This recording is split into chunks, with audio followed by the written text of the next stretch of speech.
السلام علیکم۔ ہمارا آج کا موضوع عباسی تحریک اور خلافت بنو عباس کا قیام ہے۔ عباسی تحریک جس کے بارے میں ہم پہلے فرسٹ ایئر اور تھرڈ ایئر میں پڑھ چکے ہیں، جو بنو ہاشم نے بنو امیہ کے خلاف شروع کی تھی۔ یہ تحریک 132 ہجری میں کامیاب ہوئی اور بنو عباس کی حکومت کا آغاز ہوا۔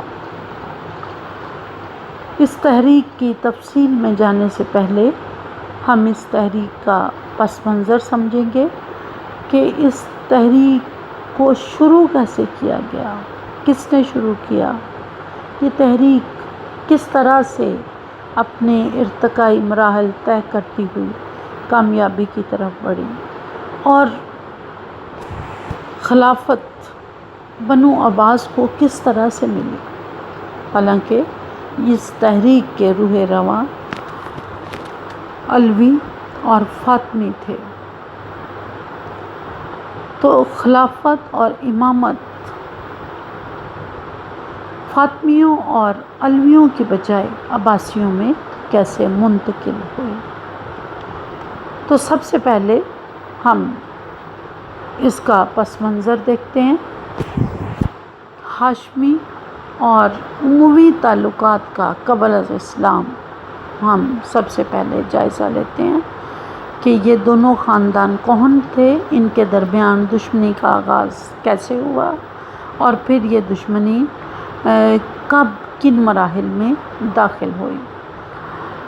جیسا کہ آپ پہلے پڑھ چکی ہیں کہ عرب جزیرہ نما عرب میں حضرت اسماعیل علیہ السلام کی اولاد مکہ میں آباد تھی۔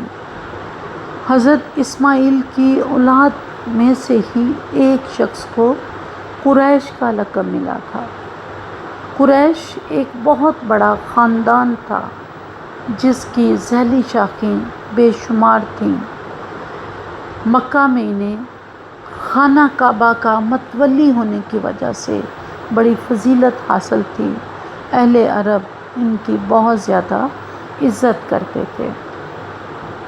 قریش چونکہ ایک بہت بڑا خاندان تھا تو اس کی دو شاخیں بڑی ہی نمایاں اور ممتاز تھیں، ایک کو بنو ہاشم اور دوسری کو بنو امیہ کہا جاتا تھا۔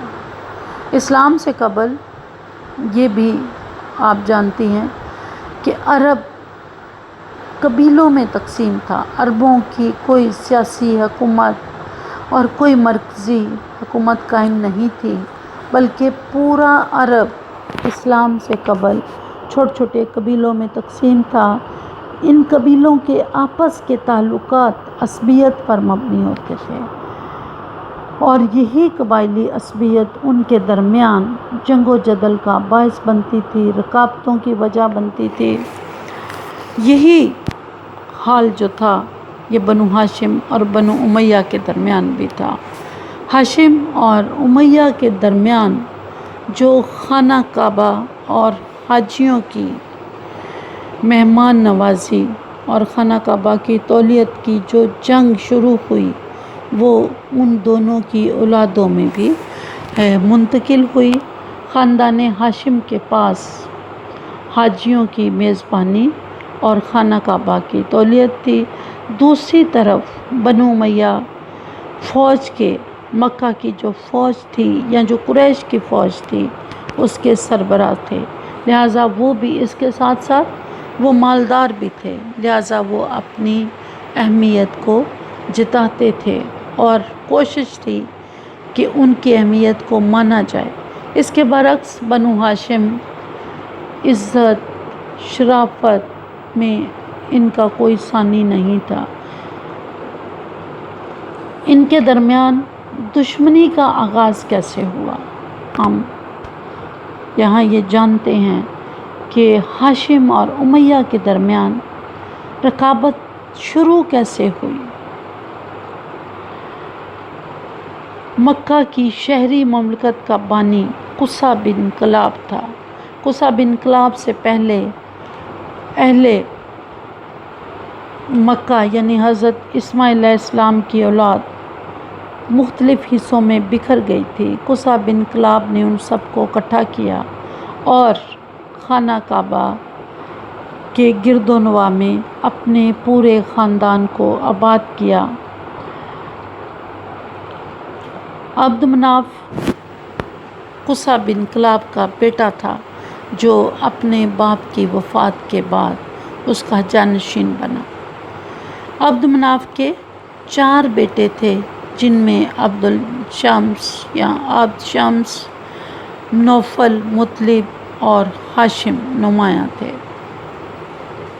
عبد شمس سب سے بڑا تھا، لہٰذا اپنے باپ کے بعد وہ خانہ کعبہ کا مکہ کا سردار بنا۔ اس نے اپنی زندگی میں اپنے بیٹے کی بجائے اپنے بھائی ہاشم کو، جو قابلیت میں بہت ہی نمایاں اور ممتاز تھا اور جس کی اہل عرب عزت و توقیر بھی کرتے تھے، اسے اپنا جانشین بنا دیا۔ اب امیہ کا یہ خیال تھا کہ جس طرح عبد مناف قصہ کے بعد عبد مناف اس کا جانشین بنا ہے، اسی طرح وہ عبد شمس کے بعد اپنے باپ کا جانشین بنے گا اور مکہ کا سردار بنے گا۔ جب اسے یہ سرداری نہ ملی تو یہ بات اس کو بہت ہی بری لگی۔ ہاشم نے سردار بننے کے بعد اپنے خاندان کی بہت خدمت کی، اور ہاشم کی جو سب سے بڑی خدمت سمجھی جاتی ہے وہ اس نے اپنے خاندان یعنی قریش کے لیے سال میں 2 مرتبہ تجارت کرنے کی اجازت حاصل کر لی، اور کیسر روم کے ساتھ ایک معاہدہ بھی کیا کہ قریش کے جو بھی قافلے گزریں گے ان پر کوئی حملہ نہیں کر سکے گا، اور ان کی حفاظت کا پورا بندوبست کیا جائے گا۔ ہاشم کی قیادت کو امیہ نے چیلنج بھی کر دیا۔ دونوں کے درمیان ایک مناظرہ ہوا، اور مناظرے میں امیہ کو شکست ہوئی اور ہاشم جیت گیا۔ طے پایا تھا کہ جو بھی جیتے گا وہ ہارنے والا جیتنے والے کو 50 اونٹ دے گا اور 10 سال کے لیے مکہ بھی چھوڑ دے گا۔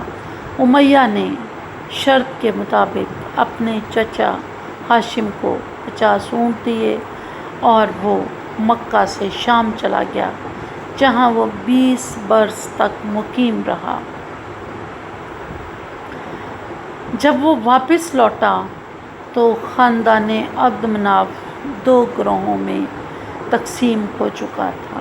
ایک گروہ جو امیہ کا حامی تھا اور دوسرا گروہ جو ہاشم کا حامی تھا۔ دوسری طرف ہاشم کا انتقال ہو گیا۔ بعض روایتوں میں کہ ہاشم کا عین جوانی میں ہی انتقال ہو گیا تھا، اور ہاشم کے بارے میں یہ بھی کہا جاتا ہے کہ انہوں نے ایک شادی مدینہ میں کی تھی، جس سے ایک بیٹا سلمہ نامی خاتون سے انہوں نے شادی کی تھی، جس سے ایک بیٹا پیدا ہوا تھا جس کا نام شیبہ تھا۔ شیبہ 8 سال کا تھا کہ اس کا چچا مطلب وہاں سے مدینہ سے گزرا، تو اسے پتہ چلا کہ اس کے بھائی کا بیٹا مدینہ میں ہے، تو وہ انہیں اپنے ساتھ واپس لے آیا۔ جب مطلب کے ساتھ لوگوں نے ایک بچے کو بیٹھے ہوئے دیکھا تو وہ یہی سمجھے کہ شاید مطلب کوئی غلام خرید کر لائیں، تو انہوں نے بچے کو دیکھتے ہی عبد المطلب کہنا شروع کر دیا، یعنی مطلب کا غلام، اور ان کا اصل نام جو شیبہ تھا اس کی بجائے وہ تاریخ میں عبد المطلب کے نام سے ہی مشہور ہوئے۔ امیہ کے انتقال کے بعد اس کے بیٹے حرب نے پھر ایک کوشش کی کہ عبد المطلب کی جگہ خانہ کعبہ کی تولیت حاصل کرے، لیکن وہ اس میں ناکام رہا۔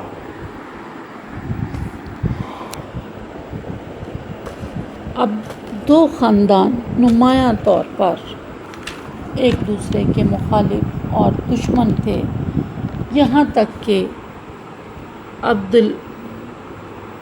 المطلب کا انتقال ہو گیا اور ان کے بعد ان کے بیٹے حضرت ابو طالب ان کے جانشین بنے۔ خاندان ہاشم میں ایک نبی کا ظہور ہوا جسے حضرت محمد صلی اللہ علیہ وسلم کے نام سے جانا جاتا۔ بنو امیہ کسی بھی طرح یہ برداشت نہیں کر سکتے تھے کہ وہ خاندان ہاشم میں پیدا ہونے والے شخص کو نبی تسلیم کریں، لہٰذا انہوں نے آپ کی نبوت کی بھرپور مخالفت کی۔ جتنی وہ تکلیفیں، اذیتیں مخالفت کر سکتے تھے وہ انہوں نے کی۔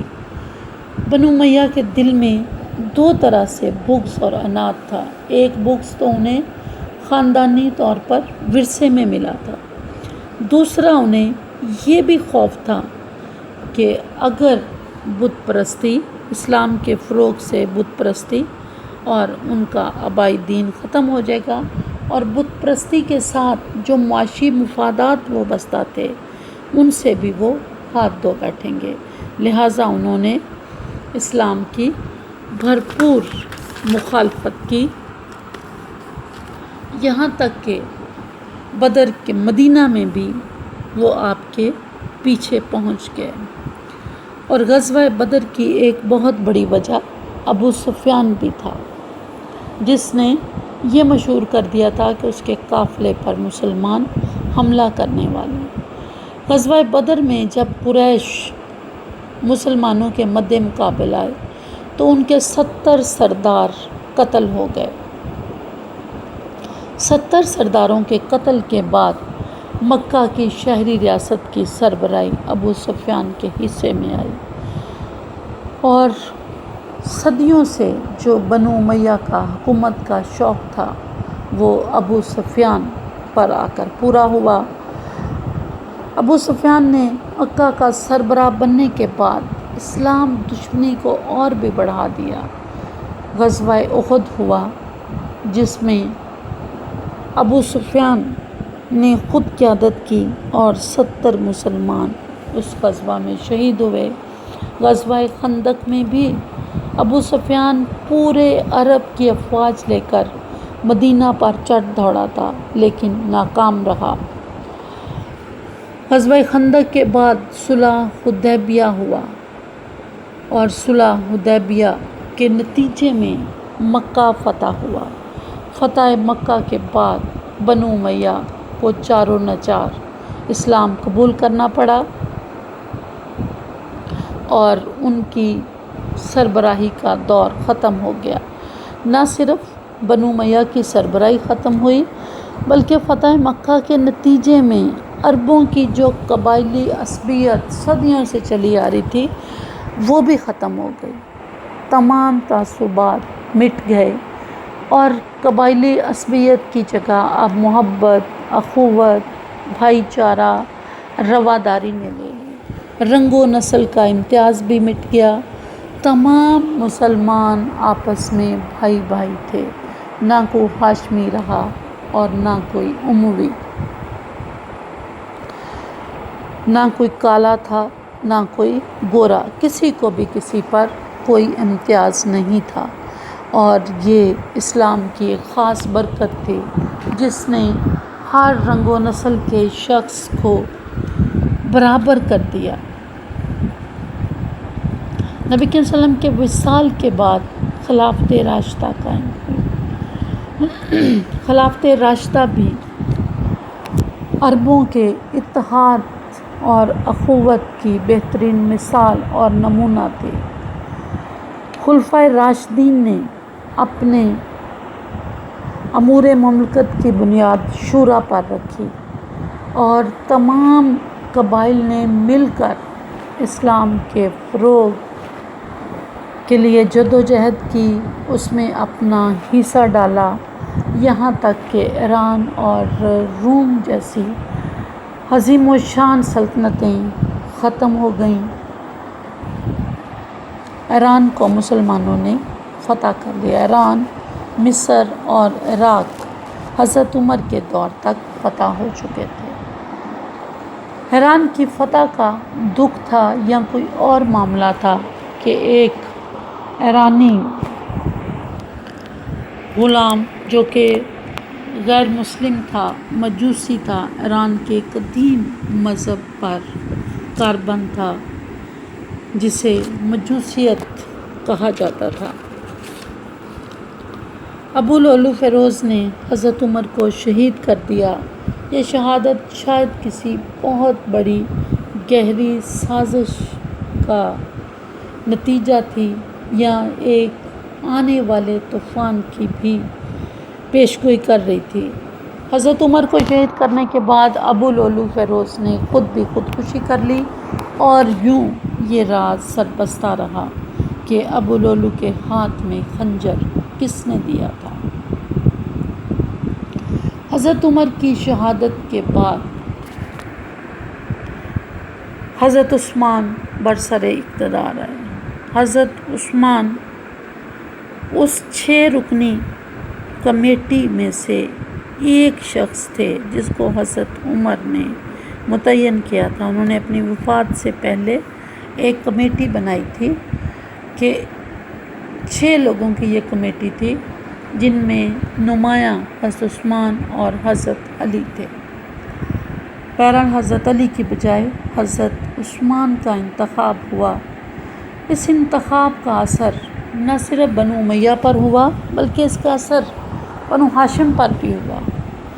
بنو امیہ نے اسے اپنی فتح سمجھا اور یہ جانا کہ فتح مکہ کے بعد جو سرداری ان سے چھن گئی تھی وہ واپس آ گئی، اور حضرت عثمان کی نرم مزاجی سے بھی بنو امیہ نے فائدہ اٹھایا، اور حضرت عثمان کی اقربا پروری کی وجہ سے بنو امیہ بڑے بڑے عہدوں پر فائز ہو گئے۔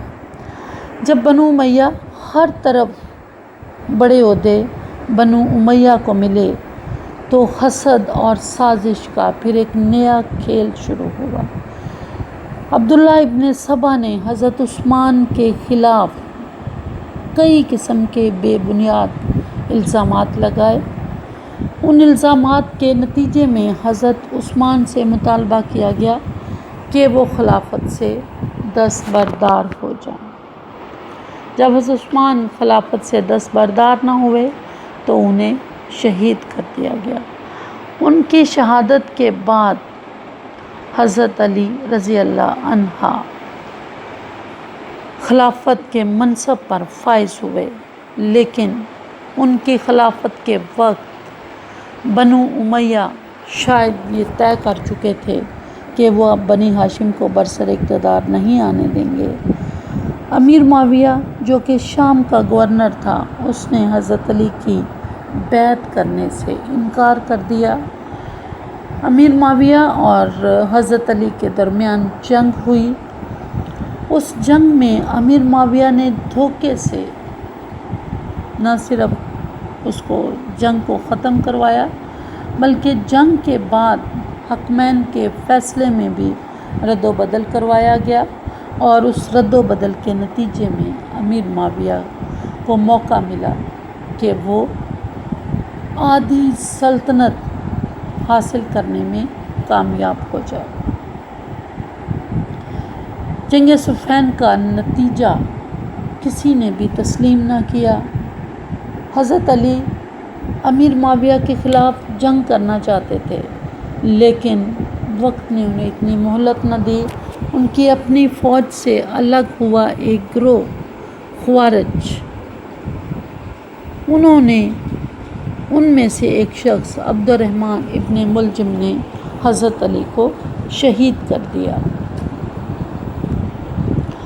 حضرت علی کے 5 سالہ دور حکومت میں جنگ و جدل اور خون ریزی کا سلسلہ جاری رہا۔ جنگ جمل ہوئی، جنگ صفین ہوئی، جنگ نہروان ہوئی۔ ہر طرف ایک انتشار اور بد امنی تھی۔ بہت سارے علاقے امیر معاویہ کے پاس تھے۔ حضرت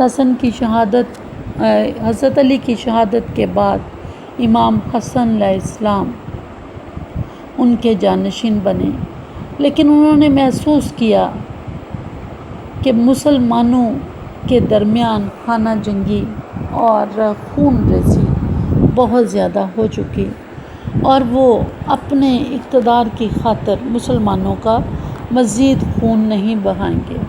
انہوں نے امیر معاویہ کو صلح کی پیشکش کی اور وہ 6 ماہ کے بعد امیر معاویہ کے حق میں دستبردار ہو گئے۔ امام حسن کی دستبرداری کے نتیجے میں امیر معاویہ تمام عالم اسلام کے خلیفہ بننے میں کامیاب ہو گئے۔ حضرت حسن دستبرداری کے بعد مدینہ میں ایک عام شہری کی حیثیت سے اپنی زندگی گزار رہے تھے کہ انہیں زہر دے دیا گیا، اور دوسری طرف امیر معاویہ نے اپنی زندگی میں ہی اپنے بیٹے یزید کو اپنا جانشین بنایا۔ یزید کی جانشینی اور ولی عہدی کو 4 لوگوں نے تسلیم نہیں کیا تھا۔ ان میں امام حسین سر فہرست تھے۔ امیر معاویہ کی وفات کے بعد جب انہیں مجبور کیا گیا کہ وہ یزید کی بیعت کریں تو انہوں نے یزید کی بیعت کرنے کی بجائے مدینہ چھوڑا اور مکہ میں مقیم ہو گئے۔ مکہ میں انہیں اہل کوفہ نے پھر سے خط لکھے کہ آپ یہاں آ جائیں، ہم آپ کے ساتھ مل کر جدوجہد کریں گے اور بنو امیہ کی حکومت کا خاتمہ کریں گے۔ امام حسین نے جب اہل کوفہ کے 40,000 لوگوں کے خطوط وصول کیے تو انہوں نے کوفہ جانے کا فیصلہ کر لیا۔ کچھ لوگوں نے انہیں روکا کہ آپ نہ جائیں اور اہل کوفہ پر بھروسہ نہ کریں، وہ اس سے پہلے آپ کے باپ اور بھائی کے ساتھ بھی غداری کر چکے ہیں۔ لیکن امام حسین کے پاس شاید کوئی دوسرا راستہ نہیں تھا۔ انہوں نے اپنے اہل و عیال کو اپنے ساتھ لیا اور کوفہ کی طرف روانہ ہوئے، لیکن کوفہ پہنچنے سے پہلے ہی انہیں معلوم ہو چکا تھا کہ حالات بدل چکے ہیں اور ان کے اپنے ہی بھیجے ہوئے ان کے چچا زاد بھائی، جن کو انہوں نے اپنی طرف سے بیعت لینے کے لیے بھیجا تھا، وہ اپنے 2 بیٹوں سمیت قتل ہو چکے تھے۔ امام حسین کے پاس واپسی کا بھی کوئی راستہ نہیں تھا، چونکہ حر بن یزید تمیمی کو بھیجا گیا تھا کہ آپ جہاں بھی ملیں آپ کو گھیر لیا جائے اور واپس نہ جانے دیا جائے۔ بہرحال جب آپ کربلا کے میدان میں پہنچے تو حر نے کہا کہ اب میں آپ کو اس سے آگے نہیں جانے دوں گا، گو کہ یہی حر بعد میں سب سے پہلے امام حسین کی طرف سے لڑتے ہوئے شہید بھی ہوا۔ 10 محرم کو امام حسین اور یزیدی افواج کے درمیان جنگ ہوئی۔ امام حسین کے ساتھ جو 72 ساتھی تھے وہ ایک ایک کر کے شہید ہوتے چلے گئے۔ ان شہید ہونے والوں میں آپ کے غلام، دوست، آپ کے اپنے بھائی، بھتیجے، بھانجے اور بیٹے شامل تھے۔ عصر تک لڑائی جاری رہی اور اس جنگ کے نتیجے میں اہل بیت کی اکثریت شہید ہو گئی۔ امام حسین کے صرف ایک ہی بیٹے زندہ بچے تھے، جنہیں امام زین العابدین کہا جاتا ہے، اور پھر امام حسین کی نسل امام زین العابدین سے ہی چلی۔ امام زین العابدین بیمار تھے، بچے تھے، وہ لڑائی کے لیے نہ جا سکے، زندہ بچے۔ انہوں نے اپنی آنکھوں کے سامنے اپنے باپ کو، بھائیوں کو، چچا زاد بھائیوں کو، پھوپھی زاد، اپنے دیگر رشتہ داروں کو ٹکڑے ٹکڑے ہوتے دیکھا تھا۔ پھر انہوں نے اپنی گھر کی خواتین کو ننگے سر دیکھا۔ شام کے قید خانے میں انہوں نے بے پناہ مصائب برداشت کیے، حتیٰ کہ ان کی 6 سال کی بہن اسی قید خانے میں وفات پا گئی۔ ان تمام مصائب اور مصیبتوں کا اثر امام زین العابدین پر بہت زیادہ ہوا۔ انہوں نے کربلا سے واپسی پر اعلان کر دیا کہ اب وہ امور خلافت یا امور سیاست میں کبھی بھی حصہ نہیں لیں گے۔ ان کے اس فیصلے کو ان کے خاندان کے دیگر افراد نے قبول نہیں کیا تھا۔ پہلے امام حسن کی دستبرداری کو بھی خاندان ہاشم زیادہ پسند نہیں کرتا تھا، اور اب فاطمیوں کی سیاست سے مکمل دستبرداری اور علیحدگی جو تھی وہ ان کے خاندان کے افراد کو گوارا نہیں تھی۔ لیکن امام زین العابدین نے ایک اٹل فیصلہ کیا اور سیاست سے ہمیشہ کے لیے الگ ہو گئے۔ ان کی سیاست سے علیحدگی نے کئی اور لوگوں کے لیے راستے کھول دیے جن کے لیے ان کے ہوتے ہوئے ممکن نہیں تھا، اور یہ علوی تھے۔ یہاں کچھ چیزوں کی یا کچھ ٹرمز کی وضاحت ہونا بھی ضروری ہے۔ اب عباسی، ہم بار بار کچھ چیزوں کے بارے میں پڑھیں گے، جیسے عباسی سے مراد حضرت عباس کی اولاد۔ ہم لفظ فاطمی بھی آگے چل کر متعدد بار پڑھیں گے۔ اب فاطمی کون تھے؟ حضرت فاطمہ کی اولاد۔ اور حضرت فاطمہ کی اولاد کون تھی؟ امام حسن اور امام حسین کی وہ اولادیں جو کربلا کے سانحہ میں زندہ بچ گئیں، انہیں فاطمی کہا جاتا تھا۔ انہی فاطمیوں کے لیے یا حضرت فاطمہ کی اولاد کے لیے اہل بیت اور اہل سادات کی اصطلاح بھی استعمال ہوتی ہے۔ جہاں بھی لفظ اہل بیت آئے تو اس سے مراد حضرت فاطمہ کی اولاد ہے۔ اہل بیت یعنی نبی کے گھر والے، اہل سادات، ان کو سادات بھی کہا جاتا ہے، یعنی اہل بیت، سادات اور فاطمی، یہ تین اصطلاحیں ہیں جو حضرت فاطمہ کی اولاد کے لیے استعمال کی جاتی ہیں۔ حضرت فاطمہ کے وصال کے بعد حضرت علی نے اور شادیاں کی تھی، ان سے بھی بچے ہوئے۔ تو حضرت علی کی جو غیر فاطمی اولاد تھی، یعنی جو حضرت فاطمہ سے نہیں تھے، ان کے لیے بھی خاص اصطلاح استعمال کی جاتی ہے، وہ ہے علوی، یعنی علی سے علوی۔ حضرت علی کی ان اولادوں کو علوی کے نام سے پکارا جاتا ہے۔ ہم لفظ یہاں بار بار شیعہ بھی سنیں گے۔ شیعہ سے مراد کوئی مذہب یا مذہبی فرقہ نہیں ہے۔ ابھی شیعہ ایک سیاسی گروہ تھا جو حضرت علی کی خلافت کا حامی تھا، اور ان کو شیعہ نے علی کہا جاتا تھا۔ شیعہ نے علی کی اصطلاح اس پورے سفر میں ہم بار بار پڑھیں گے اور سنیں گے۔ تو جہاں بھی شیعہ نے علی آئے، اس سے مراد وہ سیاسی گروہ جو حضرت علی کو اور پھر حضرت علی کے بعد ان کی اولاد کو خلیفہ بنانا چاہتا تھا۔ ابھی شیعہ ایک مذہب یا ایک فرقہ نہیں بنا تھا، اس کے کافی عرصے بعد جا کر شیعہ بطور ایک مذہبی فرقہ سامنے آیا تھا۔ تو ان اصطلاحوں کو آپ نے یاد رکھنا ہے کہ جہاں جو اصطلاح استعمال ہو اسی کے مطابق اس کو ڈیل کیا جائے گا۔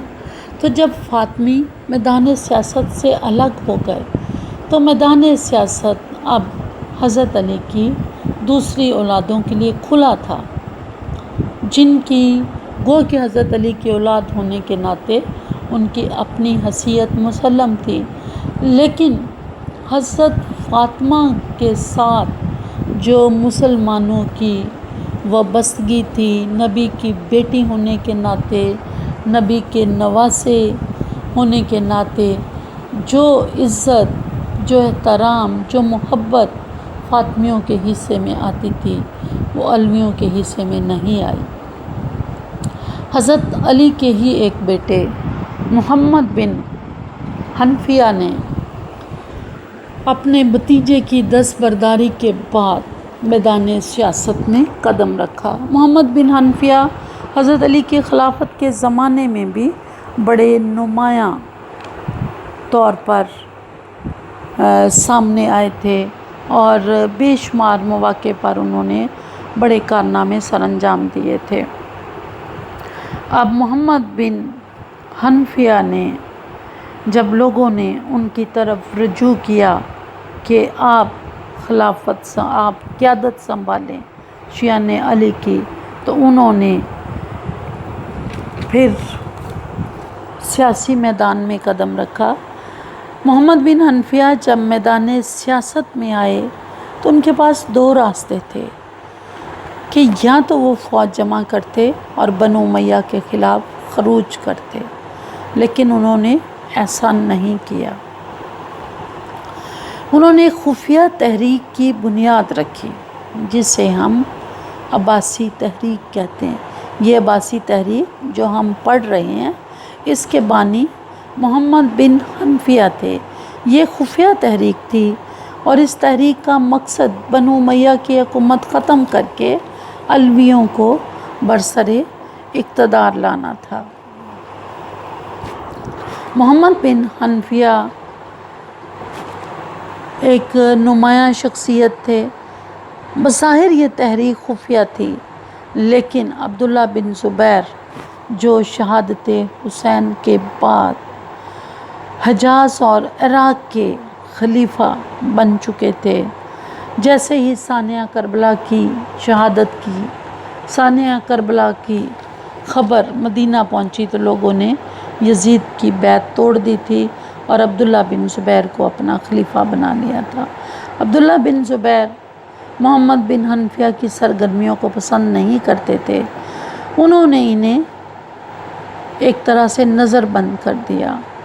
جب مختار ثقفی کو پتہ چلا، مختار ثقفی کے بارے میں بھی ہم پہلے پڑھ چکے ہیں کہ وہ تحریک توابین کا سربراہ تھا۔ تحریک توابین کیا تھی؟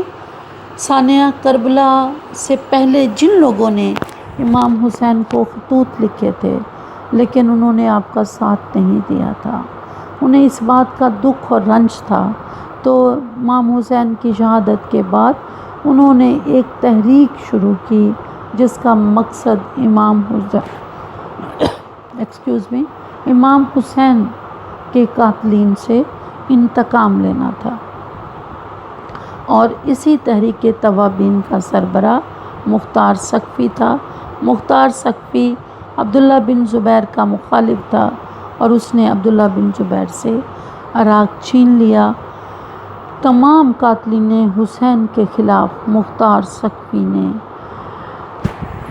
جنگ کی، ان سب کو ایک ایک کر کے قتل کیا۔ مختار ثقفی کو جب یہ پتہ چلا، چونکہ وہ اہل بیت سے محبت کرتا تھا، تو اس نے محمد بن حنفیہ کی طرف ایک فوج روانہ کی، لیکن محمد بن حنفیہ جنگ و جدل نہیں چاہتے تھے۔ وہ کسی نہ کسی طرح بھاگ کر شام پہنچ گئے۔ جب شام میں ان کے پہنچنے کی اطلاع اب خلیفہ وقت عبد الملک بن مروان کو ملی تو وہ بڑا ناراض ہوا اور کہا کہ یا تو میری بیعت کرو یا یہاں سے چلے جاؤ۔ لہٰذا محمد بن حنفیہ مکہ مکرمہ گئے۔ وہ عمرہ کرنا چاہتے تھے لیکن انہیں عمرے کی اجازت نہ ملی، لہٰذا وہ مدینہ منورہ چلے گئے جہاں وہ عبداللہ بن زبیر کی وفات تک مقیم رہے۔